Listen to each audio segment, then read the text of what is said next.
Hi, this is Sondra Samuels with the Northside Achievement Zone, and I am so excited that you decided to tune in today to our very first Soar North. And it's the very first one, so you are our trial population. I hope you're feeling good about that, right? And we are excited because since COVID-19, everybody's been asking, how is the Northside doing? How's NAS doing? But most importantly, how are the parents and the scholars? We call all our baby scholars because we have high expectations for them. How are they doing?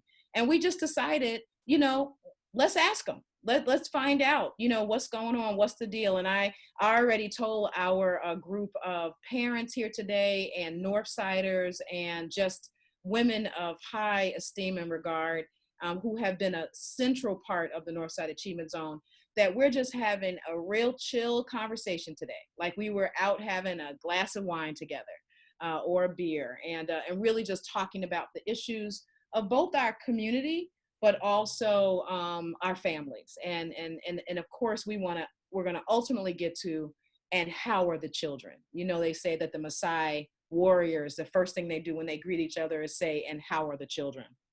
So thank you so much. And this is the first of a number of events that we're going to have with some electric topics that I think you'll really enjoy, that are all about elevating the voices and the perspective of North Minneapolis, the place that we all call home. And I know I wouldn't live anywhere else. So, and by the way, at the end, we are going to allow some Q&A. And so if you have questions, I'll be looking towards the end and we'll try to take a couple. And so, yeah, so thank you. So to begin, just really quick in terms of the Northside Achievement Zone, our mission is basically this right here. So this is when one of our youngest scholars will graduate from a 4-year college. And all of you who follow NAS, you've seen that a gazillion times, and we're going to put it up a gazillion times because that's the end game for us. And our goal is to end multi-generational poverty using whole family support and education as the two levers. And the bottom line is, everybody says that it takes a village. Well, we really mean that.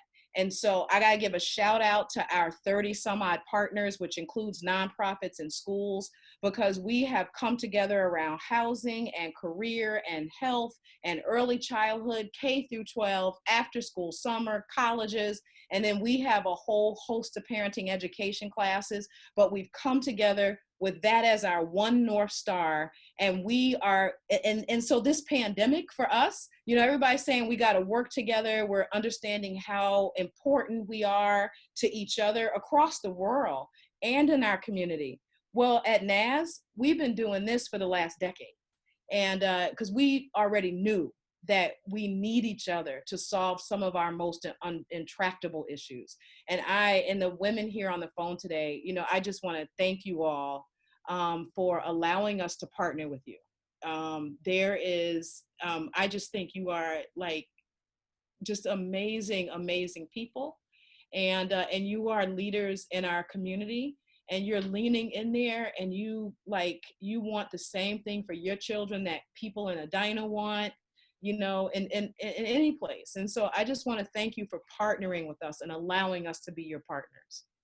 So with no further ado, what I want to do is introduce one of our staff people who is a NAS parent. She was a NAS parent. Now she's on staff. She's a family academy facilitator. The classes I was telling you about, the parenting education classes. She's one of our facilitators. Her name is Karla Smith. And Karla is going to open us up, and then I'm going to introduce the panel. Karla is going to open us up with a poem. Hello, community abroad. I have a poem. It would be a spoken word piece if I could stand up and move and give some rhythm to it. But since we're here, we're going to go Nikki Giovanni and do some poetry. This one is called Mother, and is dedicated to all of the mothers globally, but also to everyone who is mothering. We are shifting. We are lifting. Rain, forest, fires, a calling is higher than the smoke filling the air we breathe. Earth, losing existence, Her lung burned to crisp, and her creatures scatter for a new normal, a new beginning. Mother Earth, she's shifting, and we're lifting. Viruses are sheltering in places that they don't belong, so we leave and lift our vibrations till they be gone, and carry her shifting, activating, awaking, and believing this shift that we're lifting. We're shifting. We mothers, how powerful an imposition can protect during this transition. We're the teachers, the preachers, the lovers of thy neighbors, 6 feet apart. Stay mothering. We are shifting, mothering our feelings. Be mothering our futures, shifting and lifting. Mother your body, rest. Mother your truth, be blessed. We are shifting, we are lifting. Let's lift our mama's mama, mama's mama, mama's mama's mama. Our first mother, Mother Earth. Happy Mother's Day, community.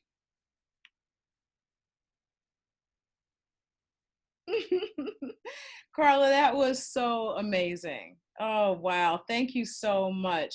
We're going to get that printed and get some money for that, okay? Thank you. Thank you, community. That was so moving because we are shifting, right? And And we're we're like in this, yes. we're like in this liminal space, this threshold, because we're not where we were and we're not at where we're going. And Yeah. so we're just in this shift mode, right? Yep. And Mother Earth is shifting right along. Yes. right along. And what I'm grateful for is that we're shifting together, over here on the North Side. So I want to start out before I introduce the panel, and I want us to have a moment of silence for Ahmaud Arbery. And if you haven't heard about Ahmaud, Ahmaud was a young African American man, 25 years old, very athletic, thought about his health, and jogged through a neighborhood in Georgia frequently. And his mother said she never worried about him because that was Ahmaud. Ahmaud jogged. And they said Ahmaud would jog, and neighbors, he would wave to neighbors, some knew him. And but he was just a fixture in the neighborhood. But on February 23rd, a former police officer, White, and his son, White, saw Ahmaud run through the neighborhood and said to themselves, he looked like a burglar who had caused a spate of burglary in the neighborhood. So the dad, former police officer, grabbed his gun. The son grabbed his big shotgun, and they went chasing Ahmaud on his run. Luckily now we have footage of that, and someone drove behind and actually saw everything that happened, but they came up next to him and they're asking him to get over, that they want to talk to him, and he keeps running. And then the son jumps out of the truck, and of course Ahmaud defends himself, and then 3 shots go off, and Ahmaud stumbles to the ground and he is murdered. Since that event, the men have not been in custody. 2 district attorneys have recused themselves from the case because they had they knew the family that did the murdering. And one of the district attorneys said that it was within his right as a Georgian citizen to do a citizen's arrest. And so the community is in uproar. The country is in uproar. I know we all are here too. And I want us, for Ahmaud's mother and Ahmaud and too many Black men that we know who have had the similar fate, which is, by the way, tied to the disproportionality of how the pandemic is impacting the African American community. I think we should remember them. And as Americans, it is our patriotic duty to hold them right here when we say our prayers, when we say thank you, when we're remembering that we hold up that family and we hold up our country, because the racial nastiness that is the foundation of America is far from over. And so if we could have a moment of silence for Ahmaud Arbery.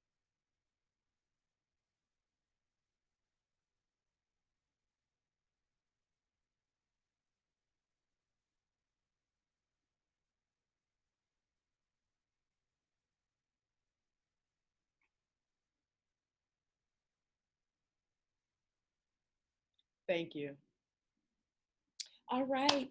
So I want to introduce some of our other panelists, and I'm just going to say your names, and then I want you to introduce yourselves, and I'll tell you what I'd like you to say as you introduce. So we have Augie Carter, and Augie will introduce herself, and I'll tell you. And then we have Dominique Mays, and then we have Selena Shabazz. And Karla is also a parent, and so she's going to be on this and has been a part of NAS as well. And so when you introduce yourselves, I'd love for you to, give us your name again. Tell us how many scholars you have, what schools they go to. I'll remind you of all of this. And then if you work with any other partner. So NAS has a lot of partners, and if you know of the partners that you're working with, it'd be great for you to tell us. So Augie, can you go first? I'm looking at you up top. Sure. So my name is Augie Carter. I have one scholar. And she is at Ascension Catholic School. So even though that is a private school, it is a NAS partner school. So that's what we've elected to stay with the school.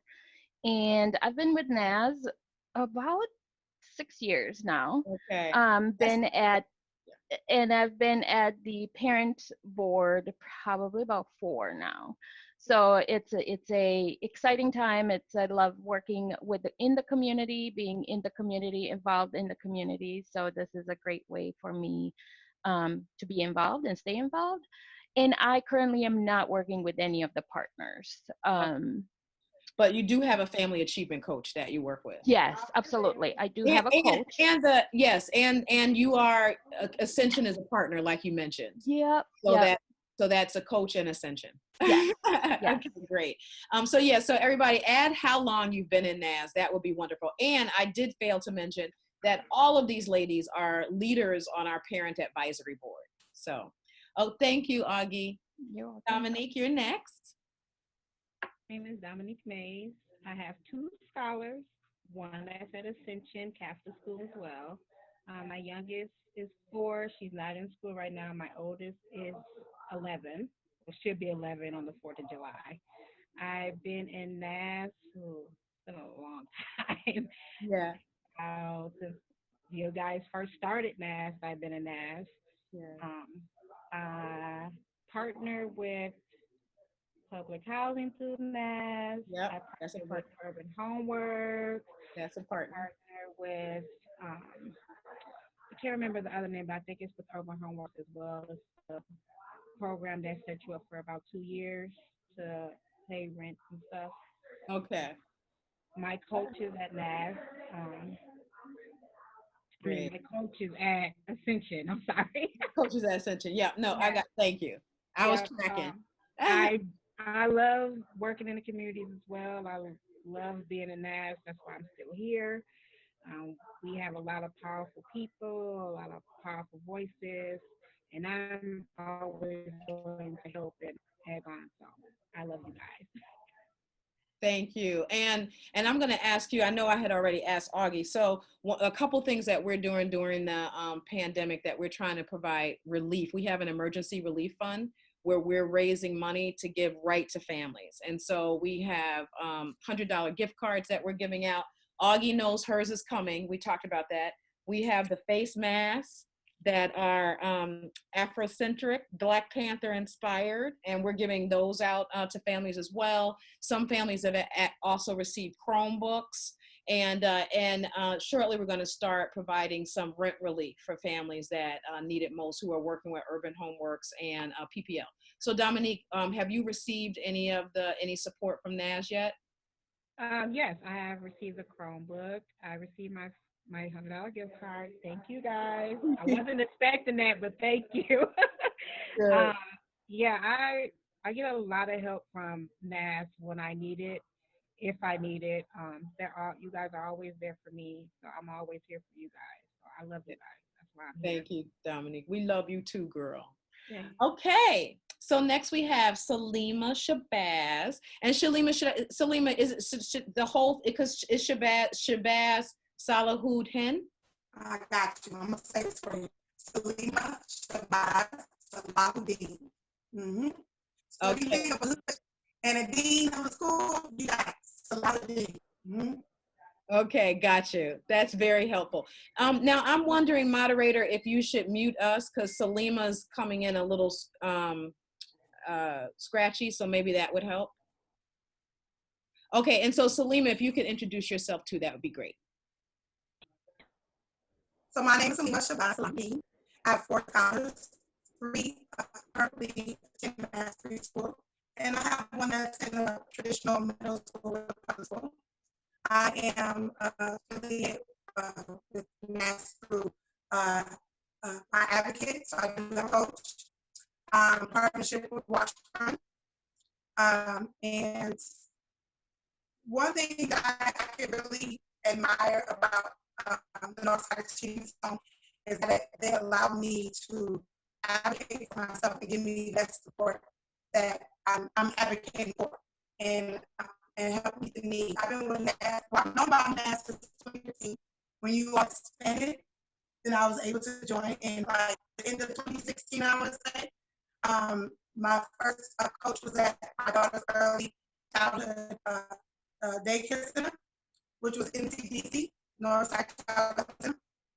Amazing, amazing. From there, I got involved with all of the active things that we were able to have an opportunity to have access to. Can you hear me? Saleemah, can you hear me? Yes. Yeah, can you? Yes, I can hear you now. Yeah, can you leave and come back? Because yours is really choppy, so we can't hear you. Okay. So, yeah, so sign off and come back in and let's see if that works. Okay, thanks. So everybody, I told you you're the first group, so we're gonna figure this out and get better and better as we continue. So everybody, thank you. And when Saleemah comes back, she was really saying some good stuff. When she comes back, I'm gonna ask her to finish up what she was talking about. So everybody, I'm sure we're gonna jump right into, what's going on in the hood, the neighborhood. We're putting the neighbor back in the hood in terms of the pandemic. So you must be hearing, like I am, that all across the country, there's a disparate rate at which African Americans are contracting COVID-19 and also dying from COVID-19. In fact, Star Tribune a couple weeks ago, and it's probably different now because the numbers change every day, right? That for every 100,000 Black Americans, about 23 have died from COVID-19. We'll be a small portion of a population, but we'll have die at a much higher rate and also contract the disease. So I want to talk about that in a minute. Saleemah, let's try you one more time and see if this works. Okay. My name is Selena Shabazz, Salahud-Din. I have 4 scholars. 3 are currently at Mastery School, which is anchored through NAS, partnership with NAS. I have an active coach there as well.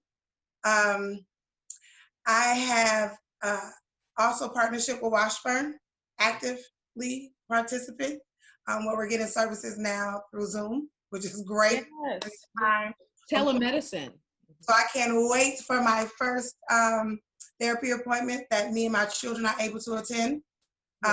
Felt that was a greater need, so I knew that I could reach out to them.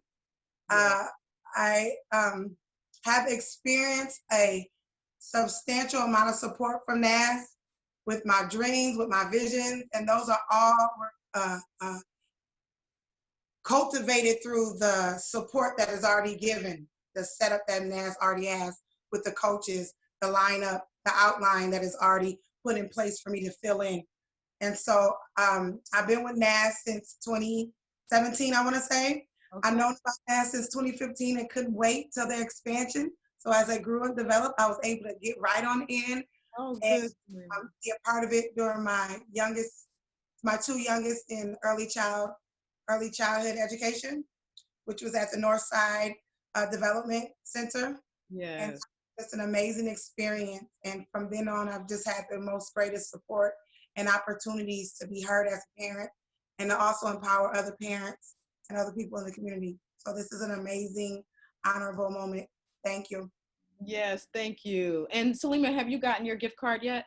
I have, and I was not accepting the gift card, and I was not expecting the beautiful mask.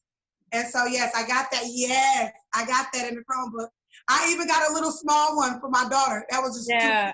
Yes, good, good. Yeah, we have. I'm grateful to microgrants, of which my husband's the CEO, who provided hundreds of face masks for the Northside, and all African American inspired, Black Panther inspired. So thank you. So thank you. You three, you four are amazing, and you are my leaders. You hear me say that all the time, and I really, really mean that. I want to jump in. And so I was about to, Saleemah, I was talking about the disproportionality of the pandemic's impact on African Americans and our community. And what health officials are saying is that they absolutely expect that the numbers are going to rise within Black communities in Minnesota.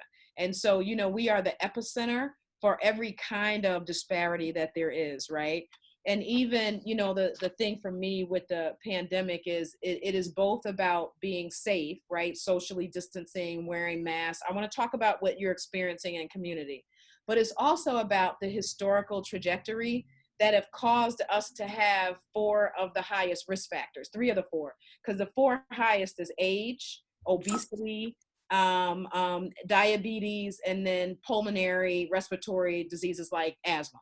And we know that right there along 94 in North Minneapolis is where the highest incidence of asthma is in our entire state, I believe. It could be the county, but I believe it's our entire state. And that has everything to do with the pollutants that have been allowed to be not just allowed to be, have been placed in Black communities.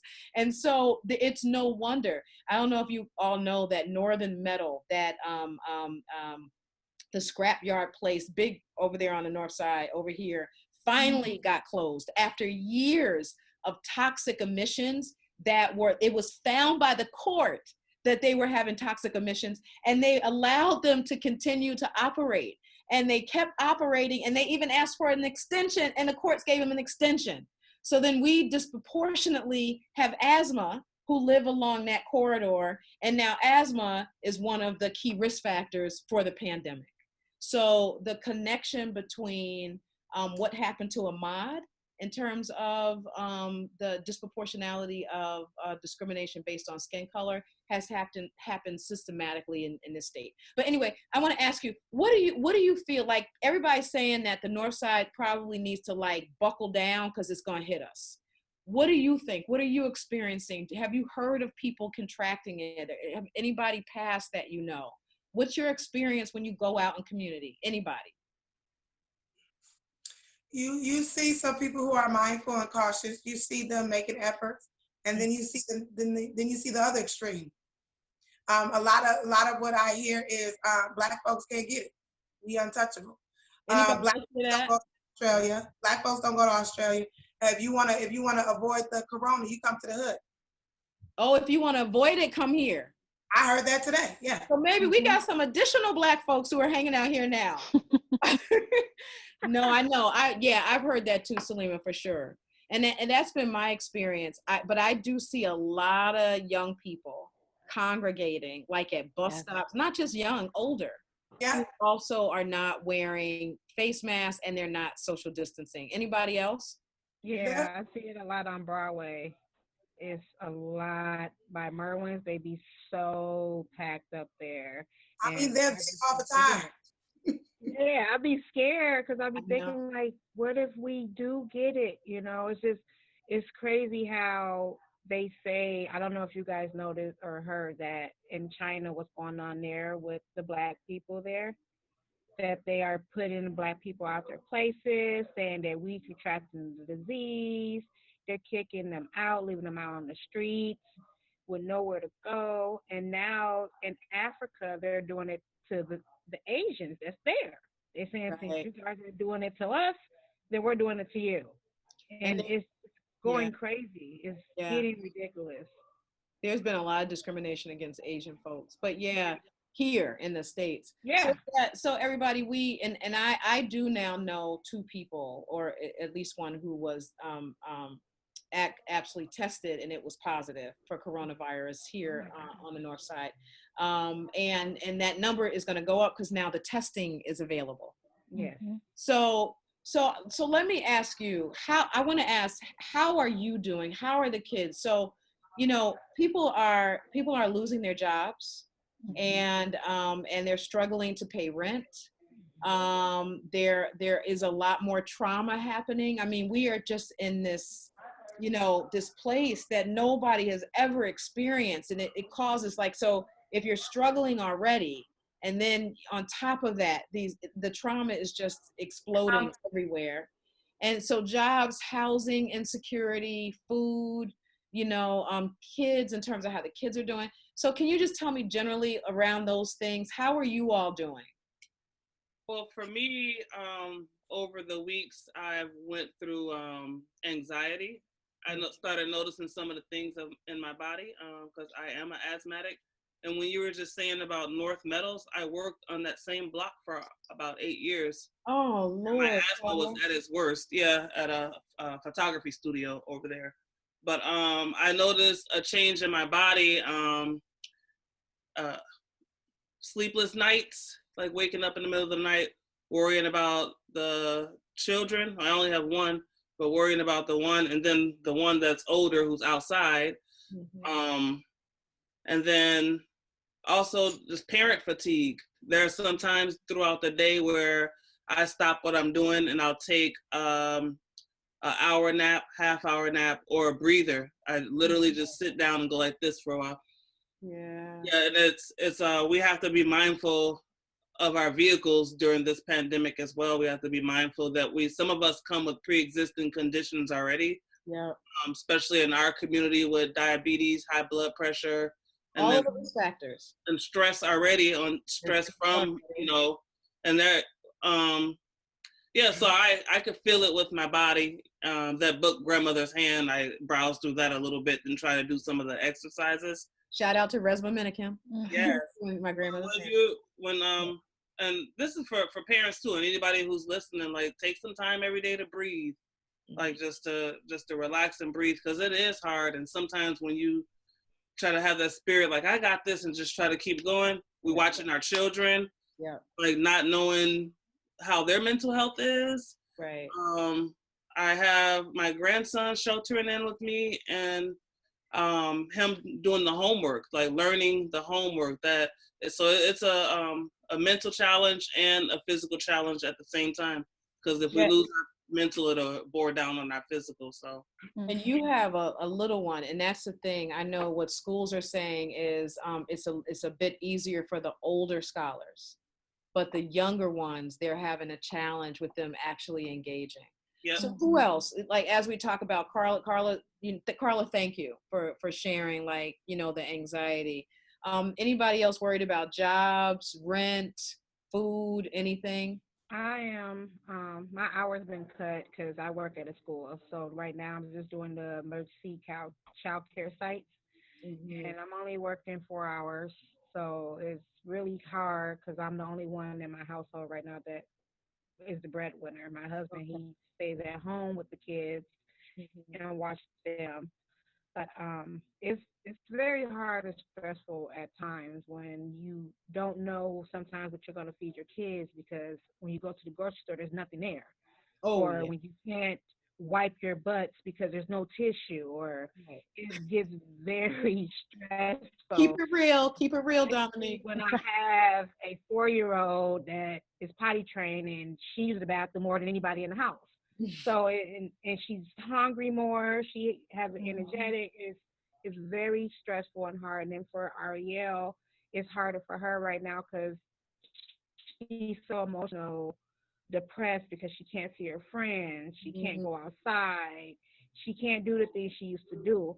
And she asks me, and I'm like, what can I tell her besides the same thing she keep hearing, that she can't even be outside. She can't do this. There's no stores open, so we can't go shopping. We can't go here, go to the park. The parks are closed. It's like, what can we do? And it's very emotional and stressed, because being cooped up in the house with your family 24/7, when you're not used to doing that, you start attacking each other, and emotions high, and attitudes come, mood swings, and it's very stressful. And I just can't wait till we can get back on track. Yeah. It's hard. And Dominique, the parks are open, so you can absolutely. There's like people out. I mean, it's like, in fact. And then it's like I'm scared about even going out with them because my youngest, she has seizures, so it's very scary for her. And then Ariel, my oldest, she has asthma and bronchitis. Okay. So we're in the risk factors here. So I'm very scared about my kids even touching anything outside. We carry hand sanitizer everywhere. I make sure they have their masks. If I don't have mine, they're gonna have theirs on. Yes. I make sure they are well taken care of to the point that it's scary. That I'm on them so much more now than ever. Yes. Thank you. I appreciate that. Augie, Saleemah? Yeah, speaking of just jumping on the asthma thing and the respiratory, I too I suffer from that. My daughter has now needed it more. And there was a time where it was a waiting list for inhalers and things like that at Walgreens and CVS or whatever pharmacy that you go to the point where they had to restrict who is actively having asthma and using it is the ones who have priority, because people were coming out the woodwork just to make sure they have it in their back pocket and getting it prescribed so they can have it, because it's just scary when you see it all the time in commercials, and trying not to be in a panic mode where now your asthma's at an uproar because you're having a panic attack or anxiety. And so learning to breathe around here, my heart cried for a long time, because I know that it's tight in the household. I can see abuse happening directly and indirectly, by default, because it is compound trauma. People are adults and parents' life begins when children go to school and when they have their own life going to work. And so I've gone through the ups and downs till I realized, wow, might be what this is going to be, and I have to perceive this differently. I get to fellowship with my children. I get to be with them. Let's find more innovative ways and creative ways to do things. The children want to be in school. This distance learning is really not cut out for all my children. It's not. That's just not the way they learn. I'm having attitudes about it because one thing is my kindergartners are learning to write. And so now they're taking this device and writing by tracing on a laptop. And that's not reality. That's not real. This is how you write. It takes away the basic fine motor skills that helps with brain development. Still learning how to. So it was almost like he was at a stagnant place because he got accustomed to being, to me, lazy about writing. This is not how you write. No, we're going to work through this challenge. We're going to put that device down, and we're going to work it until you get these S's correctly, because that's the reality of writing. So I had to do more manual work, more brain-busting work that gives them steps, that doesn't cause them to just get it done because that looks good for school. No. Yeah, and Saleemah, you bring up a good point, is that it doesn't work for all kids. But we're going to come back. I want to bookmark that because I want to talk specifically about distance learning and how that's going for you. But Augie, just overall, work and housing and rent and mortgage and food and. Yeah, so I'm fortunate enough that I have a job. My hours have not been cut.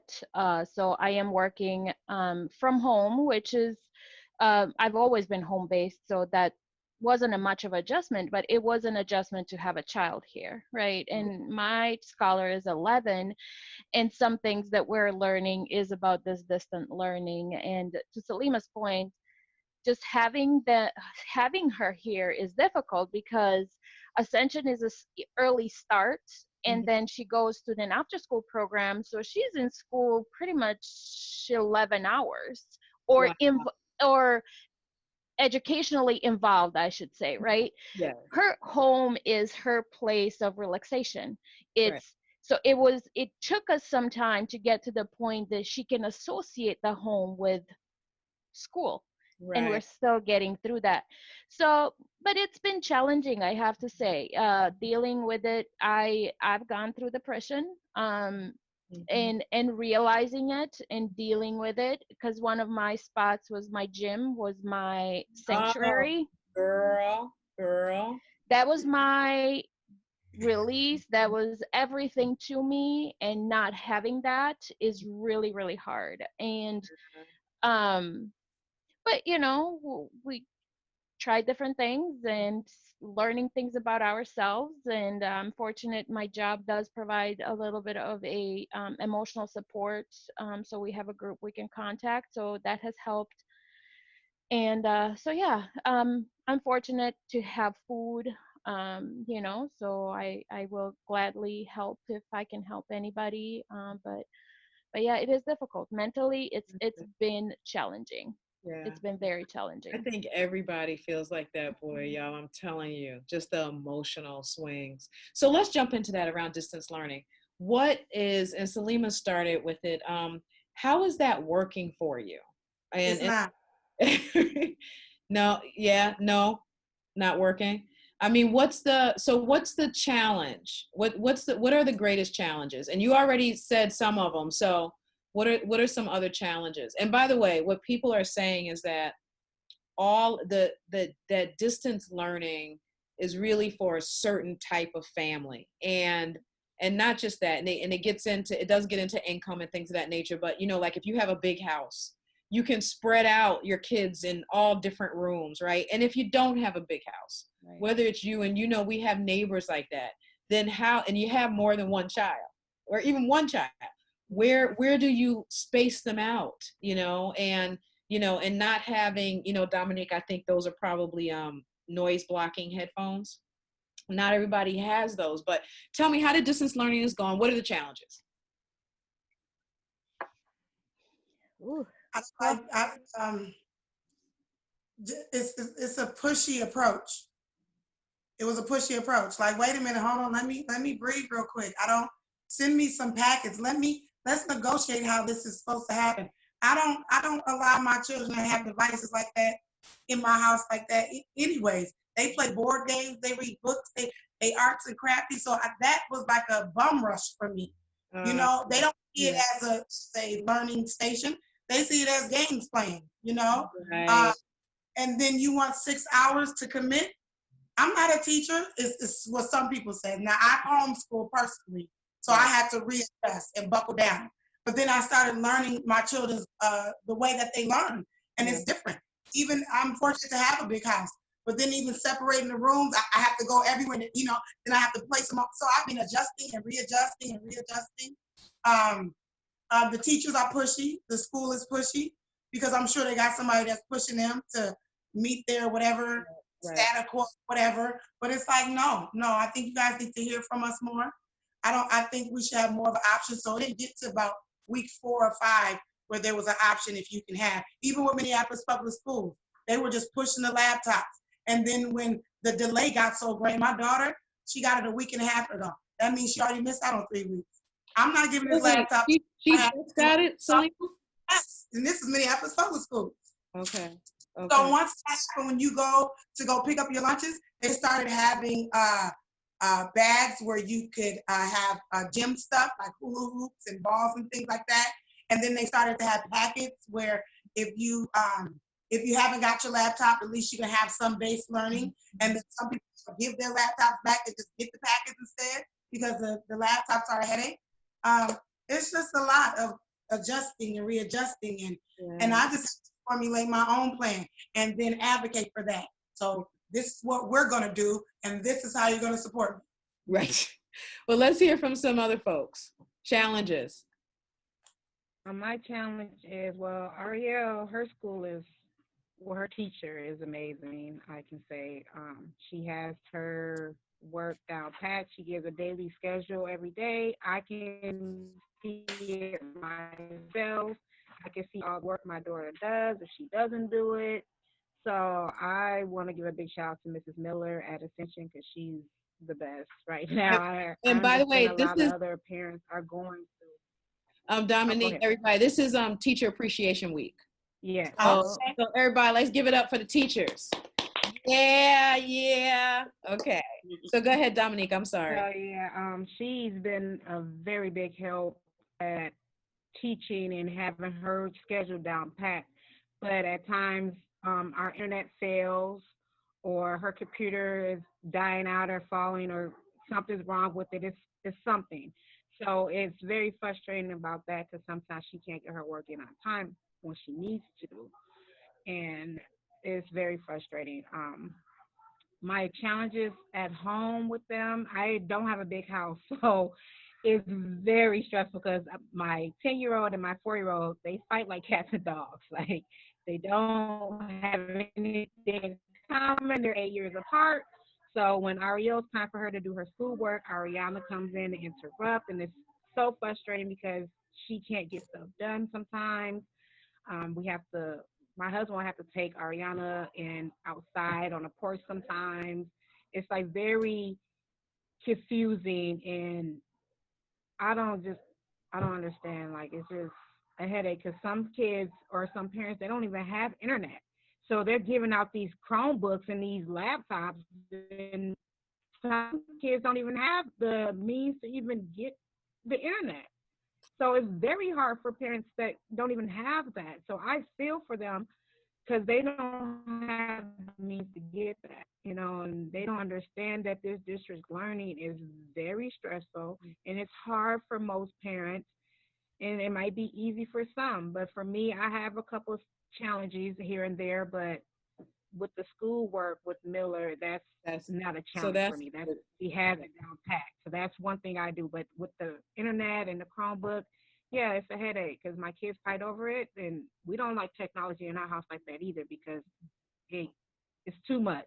My kids watch TV, like they have their own TV, so it's like a computer and a phone because they have phones too. I'm just like, that's just too much. It's a lot. Right. Yeah. Anything really briefly on challenges, Karla and Augie, you want to add? Because I want to jump to the next question. Thank you, Dominique. Yes. I think the only thing is trying to figure out, I have to agree with Saleemah, it was so sudden, right? That distance learning was just thrown at us, and just trying to figure out your child, because that's one thing I figured out. She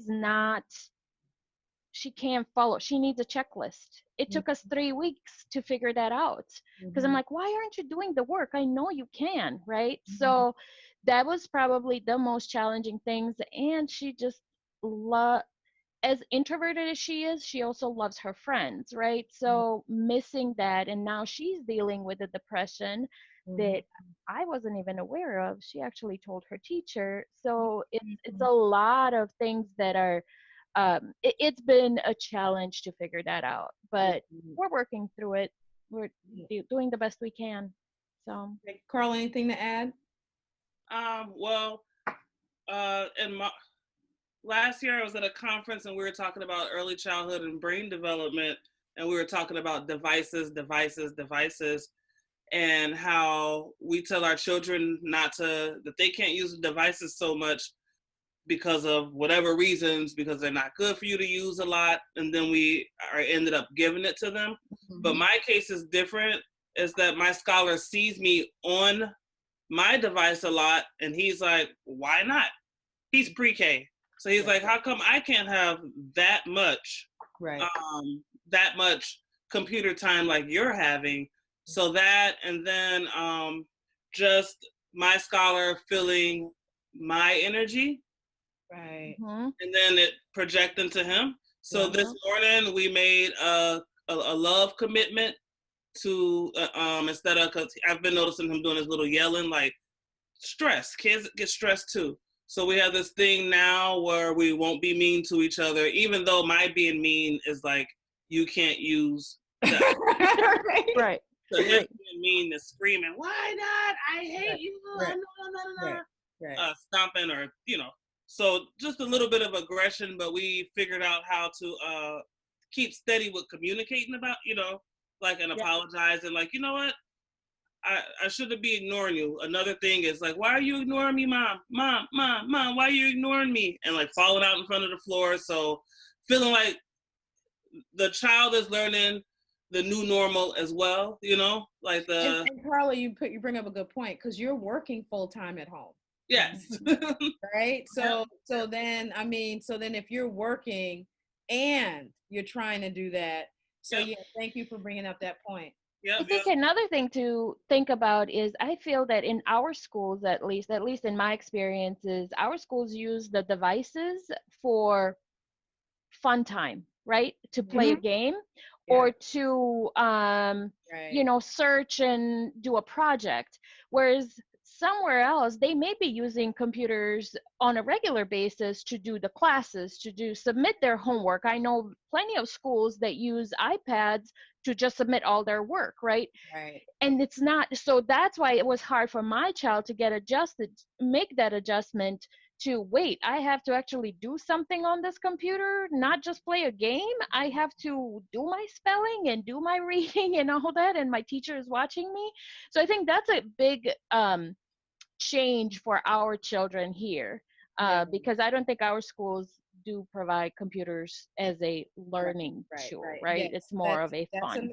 That's another disparity on the north side. Yeah, yeah. Is that our schools do it not is. have the technology that other well-heeled parts of the city have, right? Yeah. And so that was even new. Hello.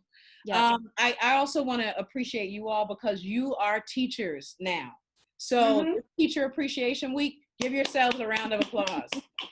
Because you are, and you've been thrust into it. You know, I mean, this is, you all, I'm just so concerned about our kids getting further behind. It is just the whole community. And I mean, we have to figure out what we're going to do. Tell me, in our last little bit of time here, can you believe how quickly the time went? What is working for you? So, you know, so there are some things about COVID-19 that I never want to change. Like, I appreciate people so much more, and I am so committed to complaining less.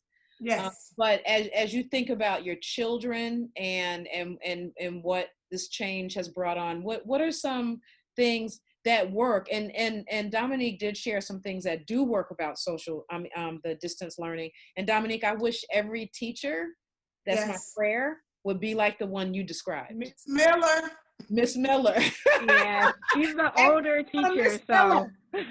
Yeah, everybody want to Miss Miller. She's an older teacher, so I love the older teachers because they be on their P's and Q's, and they know what they're doing. They want their children to succeed. So I give her a big thanks for that. Yeah, and you know, we don't have many older teachers in North Minneapolis. Yes. Because they we choose don't. not to work here. So that's another disparity. I know, right? Anyway, what's working? What's working? Anything in addition? Not just distance learning, but just what's working for you? I had to perceive this differently. I'm gonna have to start looking at my children so preciously as gifts and opportunities to fellowship and be in communion with my children and learning who they are and being okay with comfortable. Yes, it's a lot of areas of restoration. I can agree with Karla, all the panelists that, you know, there's a lot of restoration, a lot more forgiveness, a lot more mercy, a lot less seriousness, redirection, rehearsing what's good, and acknowledging our downfalls more. It's all magnified now. Everything's all amplified because you can't go nowhere. You got to deal with it. And so those things have been good, and cultivating a stronger relationship with my children and being more purpose-driven of being kind and gentle. And is it really that necessary? Is it really that necessary? Here you are, you got a sibling you can enjoy, you know, so choosing and deciding better, you know, to have more peace and tranquility, you know, and unification, you know. So it's been that the quality of life has been more purposeful. Yeah, I have to say, being at peace, being at home, right? Like not feeling that I have to go do something. I have to run to the grocery store. I have to do this. I have to buy this so I can fix this. And it's okay. It's going to get done, and we're going to do it together. And that's one thing that I feel has been fantastic. My daughter is more involved with cooking with me, right, at night when we have dinner, working in the yard with me, and Yes. excited about these things, which I can't say in the past she was, because I think she's also getting tired of that screen time too. As much as she loves it, right? She is Yes. tired of it, and she's like, I need Oh, to be outside. hallelujah. Hallelujah. Right. She's like, wait a minute, I don't need this. I don't need Yes, my phone. yes, Mom, take this yes, phone away. Right. yes. Mm-hmm. So yeah, I That's think that great. just peace, having that peace, realizing it's okay. I would Yes. agree. What else? Anything else working for you all? Anybody doing more art? Yes, we become more resourceful. We have taken our milk cartons from lunch. We've gotten dirt. And we're gonna plant flowers and leave them on our steps so people can take flowers home and have a little bit of outside on the inside. That's Okay. nice. Amen. That's great. Yeah, Really now, me and my kids, we walk. Yes. We let Ariel, she has a scooter, so she rides the scooter. Ariana gets in her little car that she got for her birthday. She rides around. So we walk a lot more. We go through the parkways, and Mhm. because it's more spaced out, we just go over there. We visit their cousins sometimes.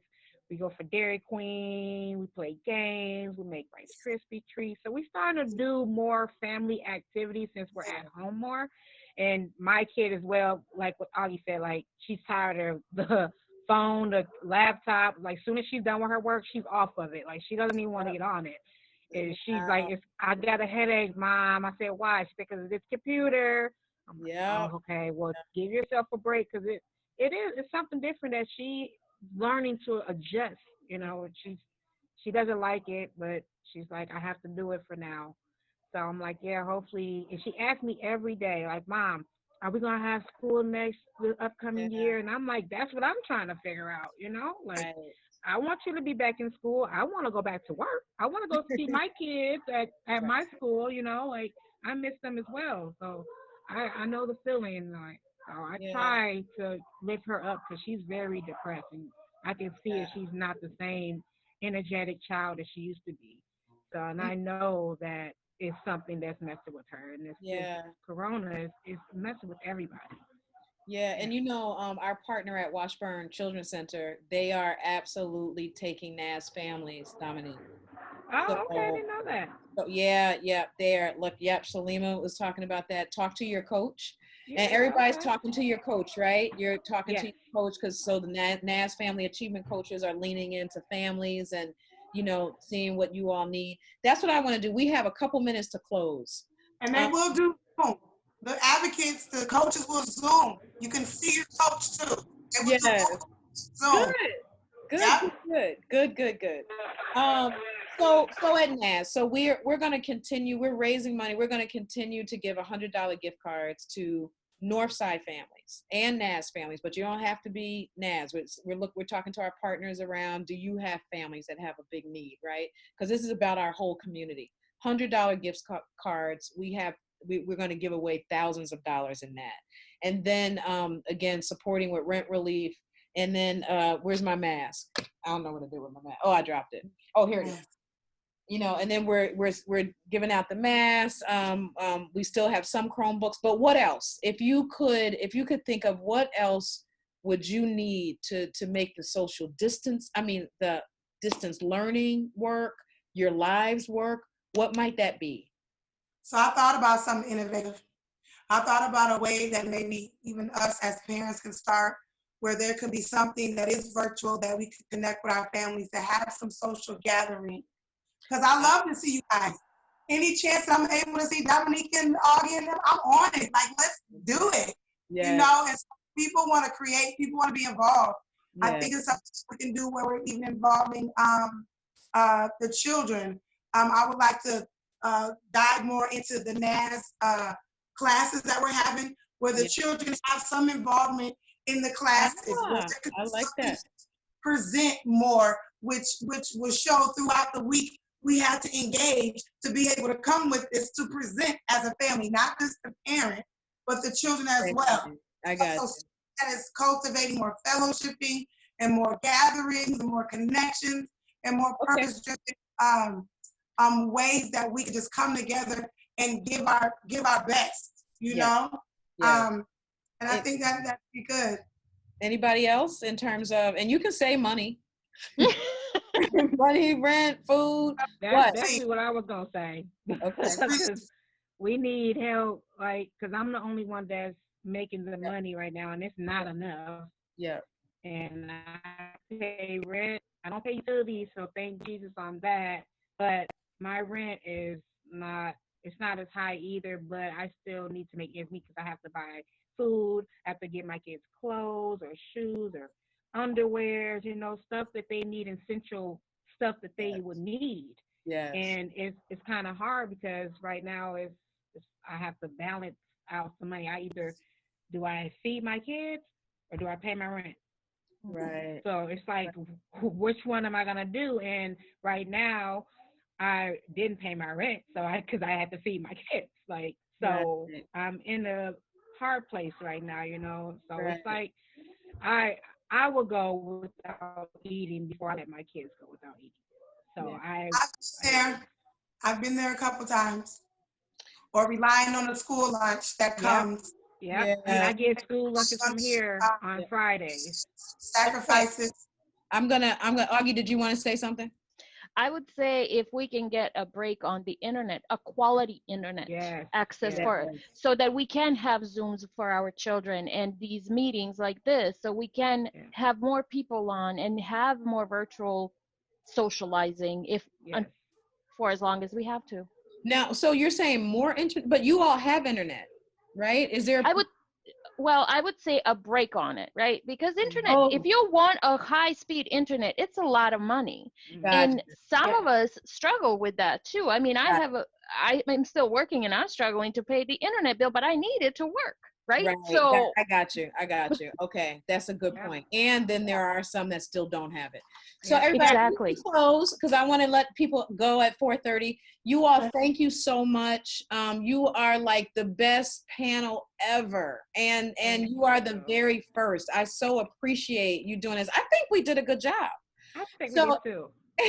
So everybody, thank you so much for tuning in. And the next series on May 19th, the next show in our series is May 19th at 3:30. And I'm going to have a conversation with Andrea Walsh, the CEO of Health Partners. And Andrea is going to talk to us all about COVID-19, about what Health Partners is doing to address the racial disparities and to prepare for what's coming. And I'm so excited to have her on to talk, to really get into what's happening and what we should be thinking about and doing.